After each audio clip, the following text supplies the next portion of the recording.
'cause I did it my way, nothing y'all can say. In this life or the next one, watch me, I'ma be the best of others. I am what I am today, 'cause I did it my way, nothing y'all can say. Ladies and gentlemen, welcome back to The Deal with Danny Brown. We're doing this special coronavirus Zoom series while everyone's home. Hope you're safe. The next guest, someone really special, Robert Reffkin, the founder and CEO of Compass. Compass is now the number one independent broker in the country, and I think we're ranked now second or third overall. Robert is an unbelievable leader, an incredible human being. He's really set the tone. He's brought together the best talent from companies such as Facebook and Amazon and Goldman Sachs and Nike and brought them over to Compass, launch this thing and build it. And we have not only the most incredible tech stack and artificial intelligence, we have the most incredible people and marketing and creative. Robert's background is phenomenal. He was raised by a single mother who was a real estate agent, so he really knows and has a passion for real estate agents and trying to help to do anything possible to create an easier way to do our job and an easier way to create more value.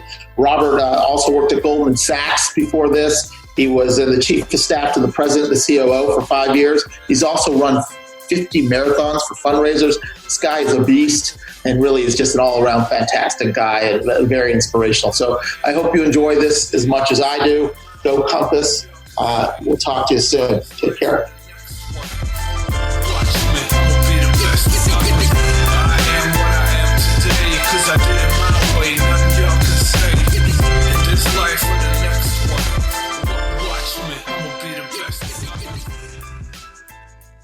Welcome, Robert Reffkin, to The Deal. It's great to have you here. You were the inspiration for this podcast, whether you know it or not, when I came to I did not know that. Thank you. Yeah, I was like, you know what? What do you want to do, Danny? Like, I want to do a podcast. Okay, do it. I'm like, all right, now I have no excuses. Robert said do it.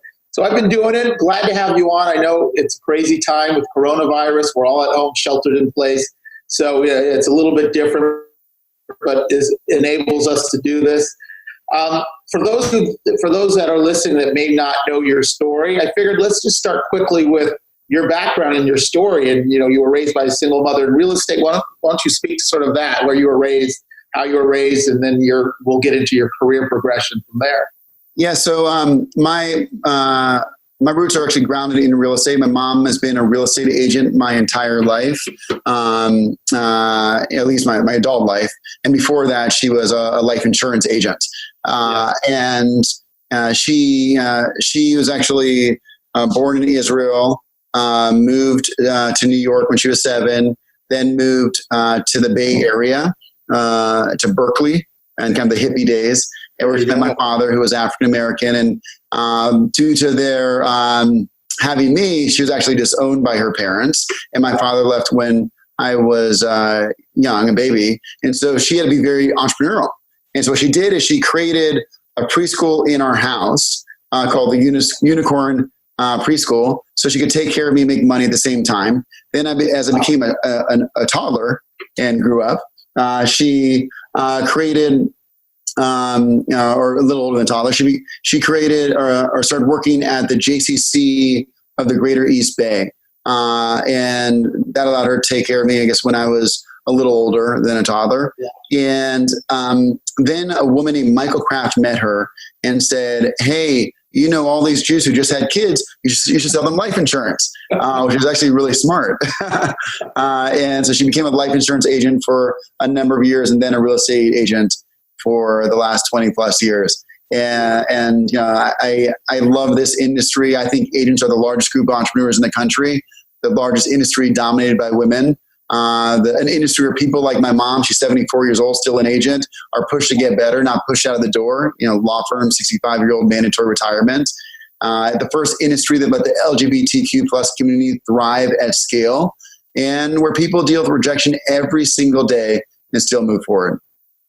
There's no rejection. What do you mean? Everyone just lists and sells and doesn't. Yeah, exactly. It's so easy, Robert. So let me ask you, since you grew up in real estate, was this idea about starting a real estate company planted in your head early on? Or is it just coincidental that it was opportunity met vision and met luck? Yeah, no. Look, this was not foreseen. I think the passion was created early on for real estate and really real estate agents, entrepreneurs. And I think my psyche for being an entrepreneur was, right, when you have a mom who's an entrepreneur, you believe anything's possible.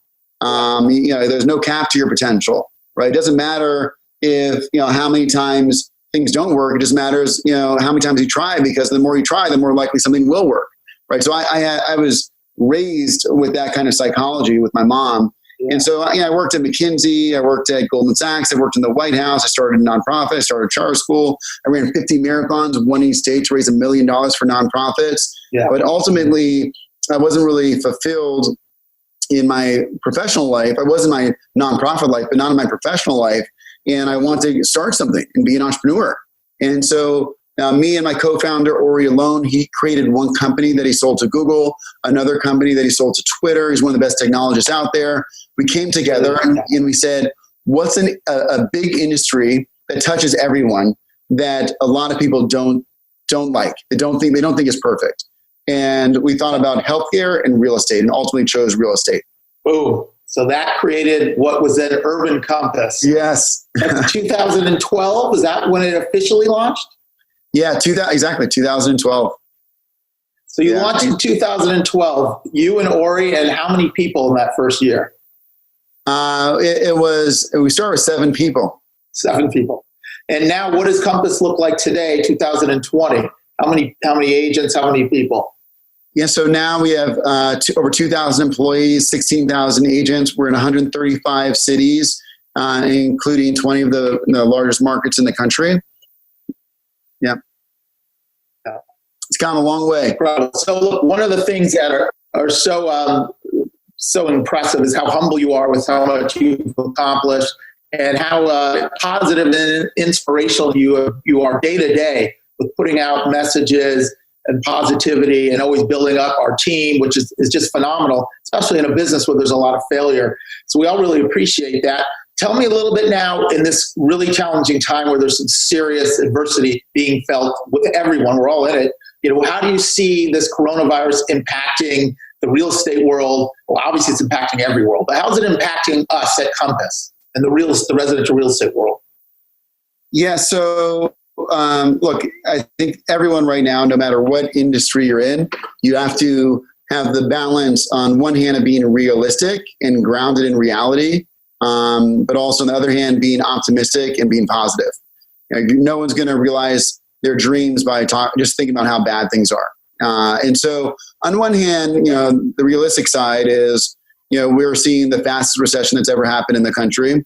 We're going to see the fastest unemployment from full levels of unemployment to 10+% of unemployment ever. It's been 1 month. We're seeing higher levels of jobless claims by like 5 times than any other time in the history on a weekly basis. We saw the market drop over 30% in 22 days. That's faster than the Great Depression. And we have a Fed governor saying that unemployment can get to 32% when 24.9% was the Great Depression. And so that's where we are right now. But on the positive side, I think that every week is going to be better than the week before in terms of new cases in the major hotspots. I think that because of that, psychology will be less about how much worse will it get and more about what will it look like when we are no longer shelter in place. What will that life look like? It won't be what it used to be. We won't be going to the NBA game or concerts, but there will be reemergence, and that'll be a good thing. I think for real estate, we're going to see more of a deferral of transactions than an elimination of transactions. Buyers still need to buy, sellers still need to sell. Sure. And I think from that perspective, it'll be more of a deferred spring market.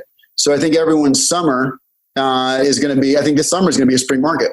There'll be a lot of transactions. And I also think that sellers and buyers are going to try to transact this summer as well, because fall, I think there'll be a worry in people's mind that it may come back. And so I think when people have an opportunity to sell, I think people should be transacting very quickly. Jumping on it. Yeah, I think that's a good point, that we're going to have a delayed rush and pent up demand and things like that. And one interesting thing that I've takeaway, silver lining, is that the home has become so apparent as such a role in all of our lives, sheltering in place, being with our families, spending our time. I think it's sort of brought or refocused everyone in the world on how important it is to have a home and be comfortable in your home. So I think that's good for our industry as a whole. Obviously, there's going to be a lot of challenges. Everyone's going to have to deal with them. But I think if we can hold on and push through it, we're going to come out of this much stronger. What would be your take if you had a couple bits of advice for agents, what they could do now? Obviously, we can't go work like we usually do, but what would be a couple things you'd say, hey, this is what you should be thinking about and doing now to prepare for the transition and coming out of this, which hopefully will be sooner than later?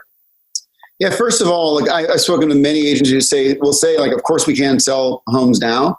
I'm seeing every day dozens of agents emailing me about how they're selling a home without ever leaving their house. And there are circumstances. You know, I got an email on Tuesday, which was very, very clear of the rationale. The seller was having a baby, and the baby is expected in May, and the transaction had to happen now. And they had a virtual, a virtual open house, a virtual showing, and they went to contract on Monday. And so, I think, first you have to have the encouragement to know that you actually can transact now, and your advice matters more now than ever before, because an agent knows the neighborhood. They know the buildings. They can give you the color. You may not be able to see it, confidentially. I put in 2 offers last week. Oh, wow. It's not confidential. It's on a but worldwide. But I put in 2 offers because I know the buildings, I know the neighborhood, and my agent could basically walk me through the visual of what it looks like outside, and looking out of the window. The master bedroom's quiet for these reasons, and I have confidence in the decision. And so people are still in the market, and their transactions still happening. Now, to how to prepare for the future, positive thing is the great agents always gain market share in a downturn. The worst agents leave the business in a downturn. Discounters get washed out in a downturn. And so, for all the great agents out there, this is going to be great for you. You're going to gain market share no matter what. It's really just a question of how much market share you're going to gain. Sure. And I think this is a time to position yourself and prepare for the inevitable rebound. After 9/11, things were slow for about 3 months in New York. It froze. But when it bounced back in a really big way. 2008 slowed down for a longer period of time, but when it bounced back in a really big way. The same thing is going to happen here. Buyers selling to buy, sellers selling to sell. And I think the secret of preparation for me would be focusing on your clients, being in front of them, supporting them, not just with real estate advice, but also just being their friend on a human level. Completely build out your CRM. Group all your clients, tag them, organize them. All your clients in your CRM. There's no excuse after 2 months of being at home, not being able to work in any meaningful way compared to how you used to not have built out your CRM. Only 20% of agents in the country have really built out their CRM. At the end of this time, everyone should. And so that would be my advice.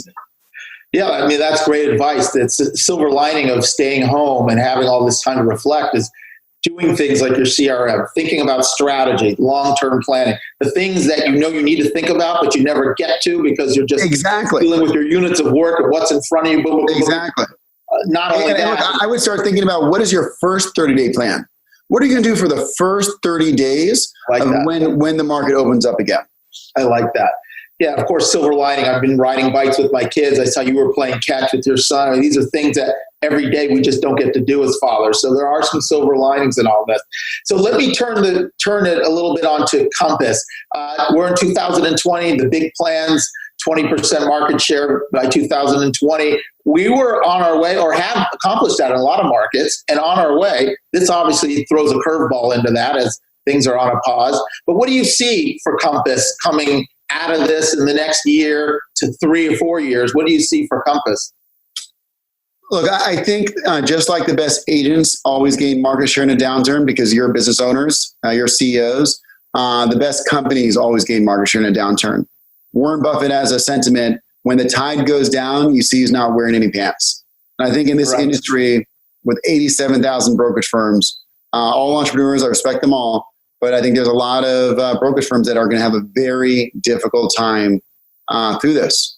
We're very fortunate at Compass. We can sustain a downturn for 6 months, 8 months, 9 months. We have that capital to be able to do so. A lot of brokerage firms just they're not capitalized. And they're not able to get capital. In this environment, who's going to invest money in the 87,000 brokerage firms? And so I think it's a time where brokerage firms, I would recommend, they really think about how to partner and making some hard decisions on the expense side or on figuring out how to partner with a larger brokerage firm that can give them a source of strength. But for Compass, we're seeing agents come to Compass faster now than before because we're able to onboard agents virtually. We're able to train them virtually. We have Compass Academy. We have IT support 7 days a week. We have from 8 a.m. to midnight. We have virtual open houses, virtual agent services. We have an end-to-end technology platform so people can prepare and position themselves for the upturn. So I don't wish this to extend for anyone on a human level, but I think again downturns allow the best companies to really outshine. Yeah. By the way, I love the new artificial intelligence in our CRM. It's just one small piece of so many incredible, unique features that we have at Compass. And can you speak to that a little bit? We have so many incredible, talented executives that have come from Microsoft and Amazon. Speak to that a little bit, because I don't think people get it when they're outside of Compass and say, well, what is Compass and why is it special? Yeah. And I try to tell them, well, yeah, we do have this incredible technology, which is phenomenal, but talk about the human beings and the executives that we brought under you to build out this technology and build out this company. Yeah, at the end of the day, as much as technology is transforming every segment of our society, it's still people that are creating that. And so it's not all Compass is a collection of great people. And we have on the technology side, people like Joseph Soros, who is CTO of artificial intelligence at Microsoft, the most valuable company in the world. My co-founder, Ori Alone, created a company they sold to Google, another company they sold to Twitter. We just hired the head of customer service in operations at Tesla, a woman named Kate. We hired the head of artificial intelligence at Zillow. We hired a gentleman named Greg Hart, who was the sixth most tenured executive at Amazon, been there 23 years, launched the music category at Amazon, created and launched Alexa at Amazon, and most recently ran Amazon Prime Video. And so I could go on, but we're very fortunate. We have a team of almost 500 people who are building our software platform to allow agents to grow their business and better support their families with more money to support their families or more time to be with them. Yeah. Well, that's definitely an impressive lineup, and I feel it every day. Every day I've been at Compass, I feel the support. I love having experts in certain divisions, and whether it's tech or marketing or customer service, it's just really nice to be aligned with people of that level. You and Aaron Ori and everyone else, but we really feel it every day. So I really think that Compass, there is opportunities, both as individual agents and as Compass as a whole, to grow when everyone's scared and retracting. This is a really good time for us to move forward and grow. And I think we're going to come out of this. Look, I think what we're seeing is just a natural, I think in this environment, we're just seeing an acceleration of the natural trends that existed already. Right. So whether it's Peloton bike versus going to a gym, whether it's Netflix versus going to a movie theater, whether it's Amazon versus driving to a store 3 days a week, whether it's a Zoom video conference or a podcast versus I don't know what it would have been otherwise, or flying on a plane to go to meet someone in person. In real estate, I think we're seeing some natural trends. And it's a flight to quality. The best agents get better. The worst brokerage firms and agents leave the business. I think more video, more software, virtual 3D video and virtual staging. Right? I think these are things that, it's going to happen anyway. And I think right now we'll be pushed faster.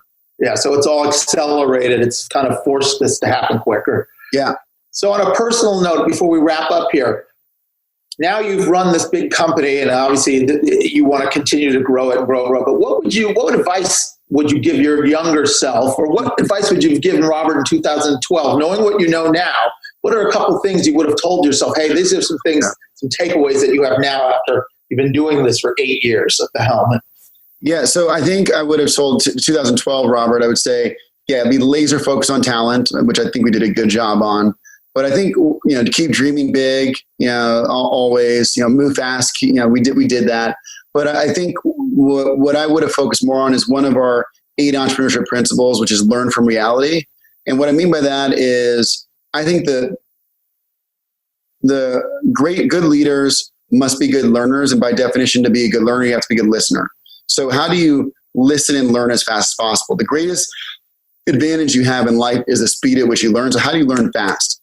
And there are 2 approaches. One is just make it all up in your head and just like make up something, which is why 98% of startups, pivot because they made up something, or can really look around you and try to stand on the shoulders of giants.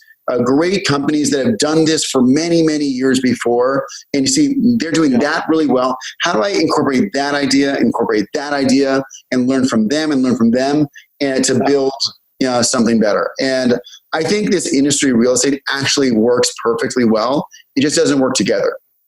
There are 700 plus software providers that sell to agents every day. There are over 600 MLSs. There are over 50 lead generation companies, all this stuff everywhere. And so if we could have honored them enough to say, what are they all doing well, and what can we learn to build the single platform that allows agents to optimize their quality of life, to have an integrated platform, a mobile platform, an AI-powered platform, all in one place, not 11 logins to do your job with 11 different systems, but one single place. I think we would, that's the advice I would give to younger Robert, who didn't have these like 2 gray hairs that are coming out. Just wait. They're going to come fast and furious. Mine's starting to fall out. I'm getting gray. So tell me, last question. Where do you see Robert Reffkin and where do you see Compass 10 years from now? What is the vision? What do you see out there? Your crystal ball. Yeah. So look, I'll still be the same Robert Reffkin, in the same capacity at Compass. But I think what I would see for Compass is that we massively improve the way that the world interacts with real estate. We're not just in the United States. We're in London, Hong Kong, Singapore, Dubai, Sao Paulo. That there aren't 700 software providers and like 87,000 brokerage firms. And it's all this stuff everywhere. That there's a single place that people trust. In the same way, I trust Amazon. When I'm looking in the mirror and I say, do I want to buy something online? I trust Amazon. I'm 100% sure it's right. When I'm using my iPhone, I'm 50% sure it's right. It's either this or Android, right? Like, I think that agents in this country deserve a single place. Like, I know that's the right place for them. They shouldn't have to switch from a CRM to a different CRM every 3 years. And so that's one thing, the confidence that agents have a place that will grow their business better than anything else. But secondly, that we really go beyond the transaction, not just a place where people come to search, but where things happen afterwards: mortgage, title, insurance, escrow, moving service, painters, roofers, really an end-to-end platform, creating harmony and simplicity in the real estate process. Yeah, I love it. Well, Robert, thank you for taking some time. Happy Passover. You're always an inspiration. You're always accessible. You've been a great mentor and leader to many of us, and let's keep up the good work. Thank you. I'm proud. We're going to come out of this hopefully sooner than later, selling more properties and looking better and stronger than ever before. So appreciate it, brother. Be good. Like, stay healthy. Stay at home. Stay inspired, and keep being positive. You got it. That's all we can do. Thanks, man. Be good. Bye. Appreciate it. Bye-bye.